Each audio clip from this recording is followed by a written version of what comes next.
ശബരിമല സ്വർണ്ണ കവർച്ചാ കേസിൽ തന്ത്രി കണ്ഠരര് രാജീവരുടെ ജാമ്യം റദ്ദാക്കണമെന്നാവശ്യപ്പെട്ട ഹൈക്കോടതിയിൽ SITയുടെ അപ്പീൽ. തന്ത്രിക്കെതിരെ തെളിവില്ല എന്ന പരാമർശം റദ്ദാക്കണമെന്നും SIT. ദ്വാരപാലക ശില്പങ്ങൾ സ്വർണം പൊതിഞ്ഞതാണ് എന്ന് തന്ത്രിക്ക് നേരത്തെ അറിവുണ്ടായിരുന്നു എന്നതിനുൾപ്പെടെയുള്ള തെളിവുകൾ SIT ഹൈക്കോടതിക്ക് കൈമാറി. അതേസമയം കേസിലെ CBI അന്വേഷണ ആവശ്യത്തെ വിമർശിച്ച ഹൈക്കോടതി SITയുടെ അന്വേഷണത്തെ പ്രശംസിക്കുകയും ചെയ്തു. ഹൈക്കോടതിയിൽ നൽകിയ അപ്പീലിൽ കണ്ഠരര് രാജീവരെതിരായ തെളിവുകൾ SIT എണ്ണിപ്പറയുന്നത് ഇങ്ങനെ.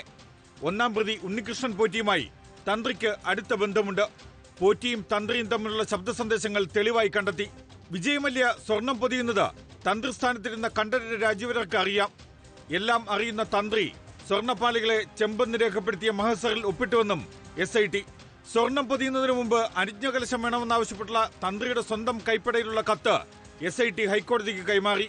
സന്നിധാനത്ത് വെച്ച് ഭക്തിക്ക് വിരുദ്ധമായി പെരുമാറിയതിനുള്ള തെളിവുകൾ തന്ത്രിയുടെ മൊബൈലിൽ നിന്ന് കണ്ടെത്തിയെന്നും SITയുടെ ഗുരുതര ആരോപണം.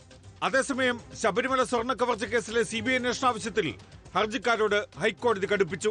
അന്വേഷണം പൂർത്തിയാക്കാൻ SITക്ക് മതിയായ സമയം നൽകണം. പ്രതികൾക്കെതിരെ മുന്നോട്ടു പോകാൻ തെളിവുകളാണ് വേണ്ടത്. ജാമ്യാപേക്ഷയിലെ വിചാരണ കോടതിയുടെ പരാമർശങ്ങളും പൊതുബോധത്തിന്റെ ആശങ്കയും കണക്കിലെടുക്കുന്നില്ല. കുറ്റപത്രത്തിൽ 20,000 പേജുണ്ട് എന്നതിൽ കാര്യമില്ല. കൃത്യമായ ഉള്ളടക്കമാണ് വേണ്ടതെന്നും ഹൈക്കോടതി. രാജ്യത്തെ ഏറ്റവും മികച്ച ഉദ്യോഗസ്ഥരുടെ നേതൃത്വത്തിൽ കൃത്യമായ അന്വേഷണമാണ് നടത്തുന്നതെന്നും SITക്ക് ദേവസ്വം ബെഞ്ചിന്റെ പ്രശംസ. BJP സംസ്ഥാന പ്രസിഡന്റ് രാജീവ് ചന്ദ്രശേഖർ ഉൾപ്പെടെയുള്ളവർ നൽകിയ ഹർജിയിൽ ഹൈക്കോടതി പിന്നീട് വാദം കേട്ട് തീരുമാനമെടുക്കും. Legal desk reporter.